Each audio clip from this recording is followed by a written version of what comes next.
Hi అండి, ఈరోజు ఉజ్వల్ జ్యోతి కిచెన్లోని బొంబాయి కరాచీ హల్వా ఎలా తయారు చేయొచ్చు. చాలా టేస్టీగా, ఈజీగా, అలాగే పిల్లలైనా కూడా చేసేయచ్చు. అంత ఈజీగా ఉంటుంది.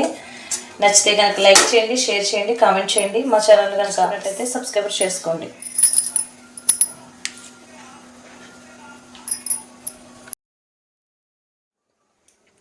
ఫస్ట్ ఇది కార్న్ఫ్లవర్ అండి, అంటే మొక్కజొన్న పిండి.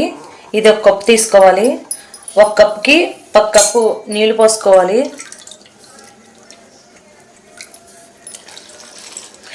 ఒక కప్పు పోసాక నీళ్ళు బాగా ఉండలు ఎక్కడ లేకుండా, పిండి ముద్దలు లేకుండా కలుపుకోవాలి.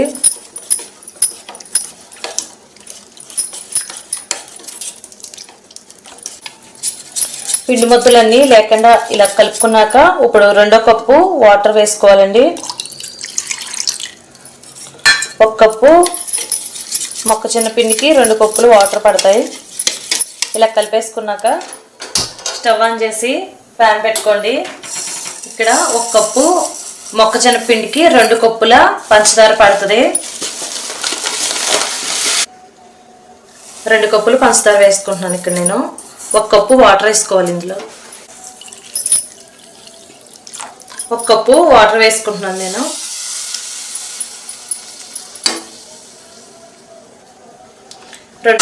ఇది 2 కప్పు అండి వాటర్. ఇప్పుడు పంచదార కరగాలి.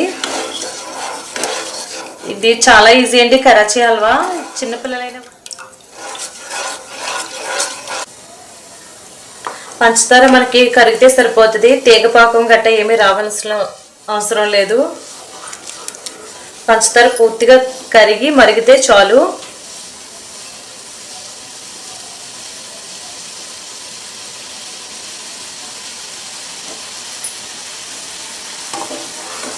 ఇలా పూర్తిగా పంచదార మొత్తం కరిగిపోయాక ముందుగా మనం కలిపెట్టుకున్నాం కదా,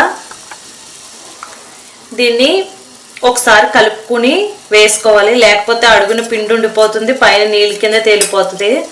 ఒకసారి మనం పంచదారలో వేసుకున్నప్పుడు ఇలా మిక్స్ చేసుకుని వేసుకోవాలి.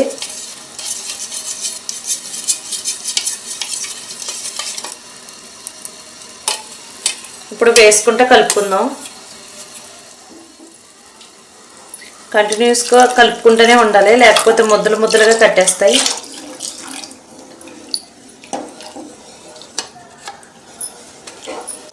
ఇది సిమ్లో పెట్టే మనం కలుపుకుంటూ ఉండాలి కంటిన్యూస్గా.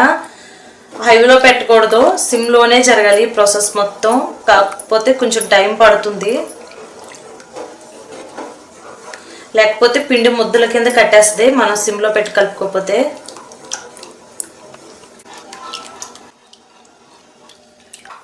కంటిన్యూగా కలుపుకుంటూనే ఉండాలి, మనకు అప్పుడే బాగా కలుస్తుంది. లేకపోతే పిండి ముద్దలు స్టార్ట్ అయిపోతే, ఆల్రెడీ ఇక్కడ స్టార్ట్ అవుతుంది దగ్గర పడడానికి.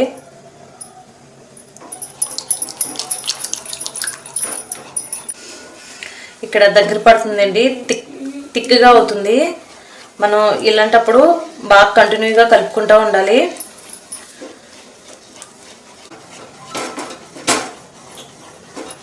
ఇలా దగ్గర పడుతుంది కదా, ఎంత బాగా కలిపితే మనకి అంత సాఫ్ట్గా వస్తుంది.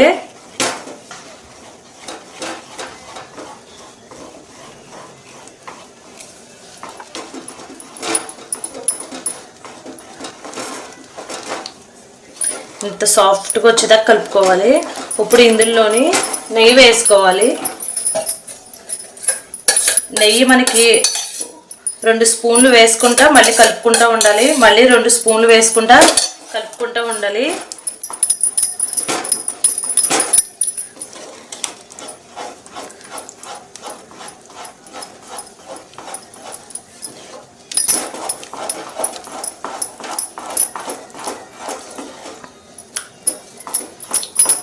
మళ్ళీ నెయ్యి వేసుకోవాలి.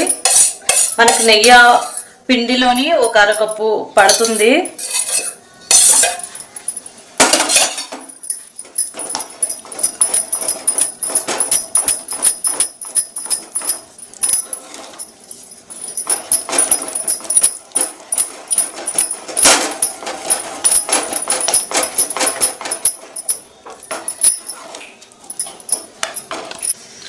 మళ్ళీ 2 టేబుల్ స్పూన్లు నెయ్యి వేసుకోవాలి.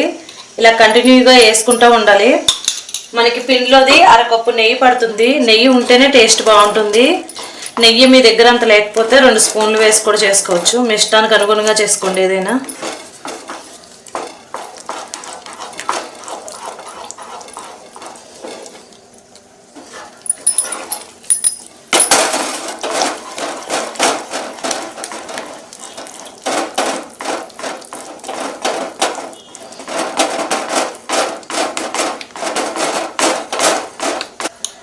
మళ్ళీ 2 స్పూన్లు నెయ్యి వేసుకుంటున్నాను.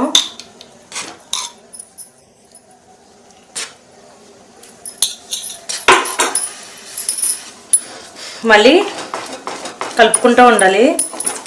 నెయ్యి వేసుకుంటే ఎక్కువ సాఫ్ట్ దాని వచ్చి దాని టేస్ట్ మనకి బాగా తెలుస్తుంది అన్నమాట.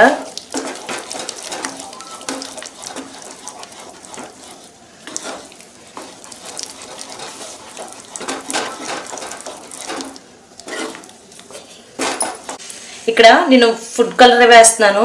మీకు రెడ్ కావాలితే రెడ్ వేసుకోవచ్చు, లేదా గ్రీన్ వేసుకోవచ్చు. ఫుడ్ కలర్ వేసాక కంటిన్యూగా కలుపుకుంటూ ఉండండి.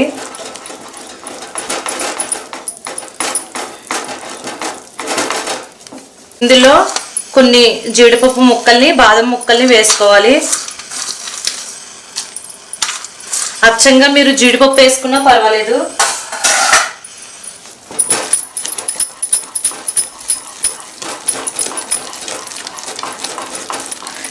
కలుపుకుంటూ ఉండాలి. మనకి ప్యాన్ నుంచి సపరేట్ అవ్వాలి.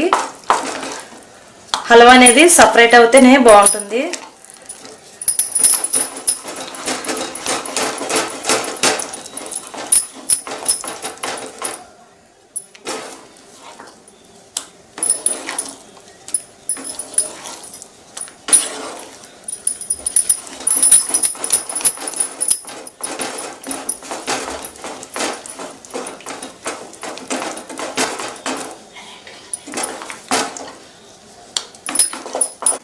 ఇక్కడ ప్యాన్ నుంచి సపరేట్ అవుతుంది. ఇప్పుడు ఒక ప్లేట్ తీసుకుని అందులో 1 టేబుల్ స్పూన్ నెయ్యి వేసుకోండి.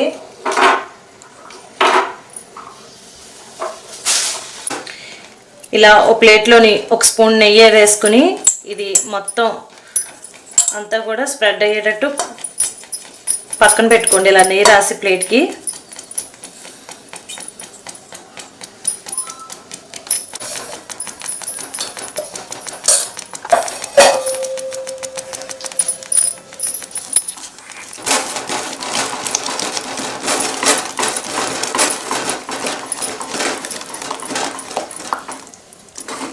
చూడండి, ఇక్కడ వీడియోలో చూపిస్తున్నట్టు ఇలా వస్తే సరిపోతుంది. ఇప్పుడు స్టవ్ ఆఫ్ చేసేద్దాం.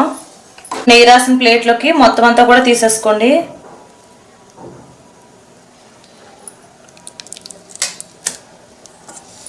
ఇప్పుడు ప్లేట్ని సర్దుకోండి. ఇలా మీకు రౌండ్గా ఉన్న ప్లేట్లలోని తీసుకుంటేనే మీకు బాగా వస్తుంది కట్ చేసుకునేటప్పుడు. ఇక్కడెక్కడ ప్యాన్కి అంటుకోకుండా వచ్చేసింది చూసారా.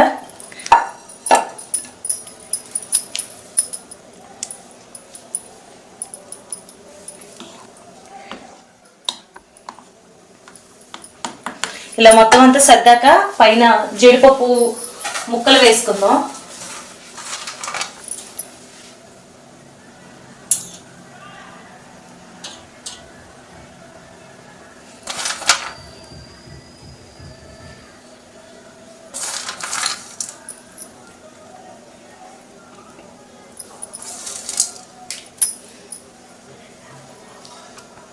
ఇది ఇప్పుడు మనకి కంప్లీట్గా చల్లారిపోవాలి. చల్లారిపోయాకే మనకి ఉల్టా తిప్పినప్పుడు అతుక్కోకుండా బాగా వస్తుంది. ఇలా వేడి దాని మీద ఉన్నప్పుడు అస్సలు తిప్పకూడదు. ఇది పూర్తిగా చల్లారిపోవాలి. తర్వాత చూద్దాం. ఇది ఇక్కడ చల్లారాక కొంచెం గట్టిపడింది. మనకి జెల్లీ ఎలా ఉంటుందో అలాగే ఉంటుంది. ఇప్పుడు చల్లారాక దీన్ని ఉల్టా కింద వేసేసుకుందాం.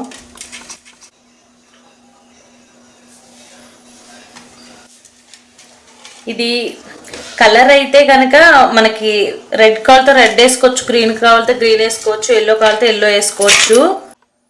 ఇది ఇది ఇక్కడ చల్లారాక కొంచెం గట్టిపడింది. మనకి జెల్లీ ఎలా ఉంటుందో అలాగే ఉంటుంది.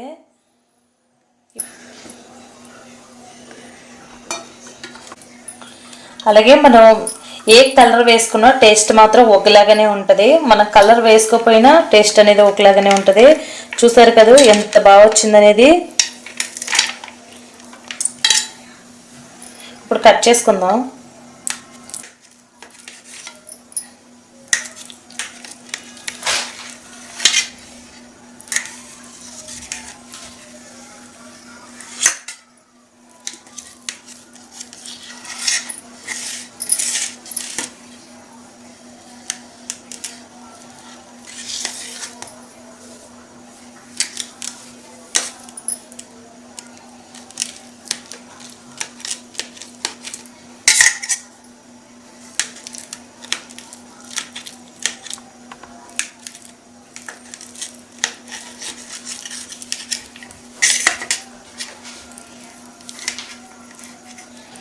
ఎంత బాగా వచ్చిందో మీరే చూసారు కదా.